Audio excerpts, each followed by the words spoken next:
Hey guys, it's Greg from East Coast Eyes, and today we're going to be talking about the Chenango Topstring.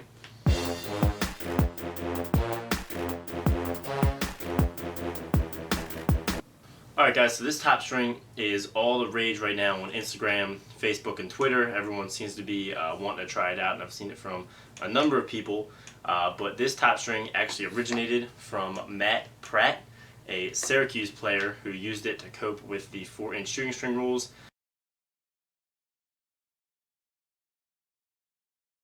He used it with no shooting strings at all and strung it up just like this, or at least similar. He didn't have the triangle portion, but he strung it up very similarly.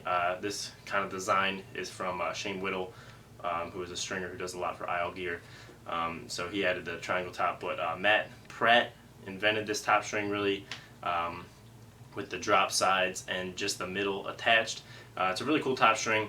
It looks really cool, and it's all the rage right now. Again, people really like using it. He originated at Q's, and he named it because he lives in Chenango Falls. I don't know if I pronounced that right. If I pronounced it wrong, sorry. My bad. So he invented it. So we'll go through it a little bit. So what you do is you start, it's just a 9-diamond top string, and you start a couple rows down from where you normally would. So you can see I'm down on the like the 4th sidewall hole, starting my top string. And then unlike regular 9-diamond top strings, you don't connect these outside ones here, you just connect the middle ones. And so what that does is it gives you sort of a V shape to start out, and just pulls it down, gives you a really cool arced shooter look automatically. And then you pull just the middle 2 up in the middle and attach them, so you get these holes here. The ball will not go through these holes, and I've got it pretty tight up there. But so that is the basics of how you do the top string. I could do a tutorial for you guys, but you probably don't need one. It's pretty simple. You just do it like a normal top string. Come from here and just go straight up to those middle ones, do them, and then come back down. I just did it starting one side and went to the other.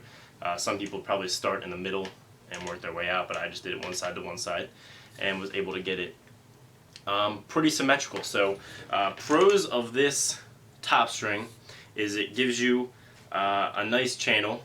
You know, it's going to accentuate that channel a little bit, make it a little easier to get. You know, it's not going to be a U-shaped channel, you know, a little wider of a channel like I like with my higher pockets. It's going to be more of a V-shaped channel.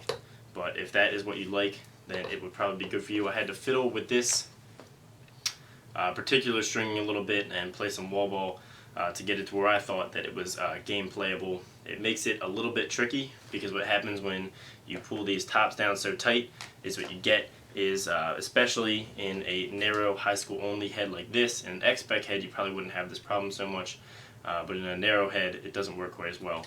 This is the Nike Lakota. So what you get is a really loose area right in the middle here, so it's kind of going to get caught in there, give you a little slow release. So originally I actually had the top string starters moved down a whole nother row. It was very aggressive, but what you got was a super tight V channel right in the middle here, and you weren't even able to do any interlocks right here, because then it would just go, you know, immediately too tight. Tennis racket at the top with a tiny little area for the ball to come out, and it would get caught in the channel. So I went less aggressive on the top string start, loosened it up a little bit, and was able to put a couple interlocks in here to give it sort of a more gradual V-shaped channel, which is going to be better for performance. Maybe not better for looks, but better for performance. Originally also, the pocket was deep. It was right on the borderline where I like my pockets of illegal, and it was shifted up into this area a little bit. But what was happening was with that looseness in here, because of the top string, it was really getting caught and snagging on this bottom shooting string a lot. And so I tried to loosen this bottom shooting string, but I was getting a lot of hook as opposed to whip, where it just was hitting that bottom shooting string and coming straight out at a downward angle. So what I did was shifted the pocket down low, made it a little bit shallower, so it's got a nice gradual ramp, loosened that bottom shooting string up as much as humanly possible, and now it's got a really smooth release. Before, when I had the pocket a little higher, I was having to, you know, snap my hands to get the ball out instead of doing a full throwing motion, which is what I'm able to do with this lower pocket. So it's not quite as pretty, doesn't look quite as nice, but performs much, much nicer.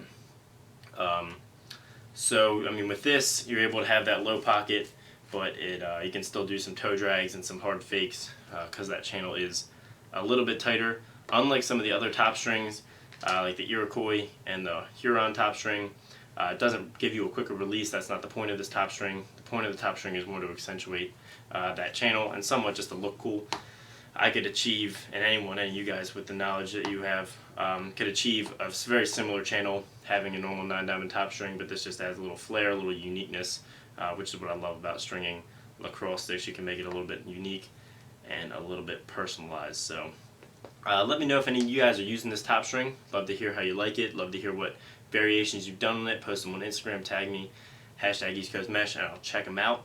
So thanks for watching. Make sure to subscribe for more stringing videos and tutorials, and have a great day, guys.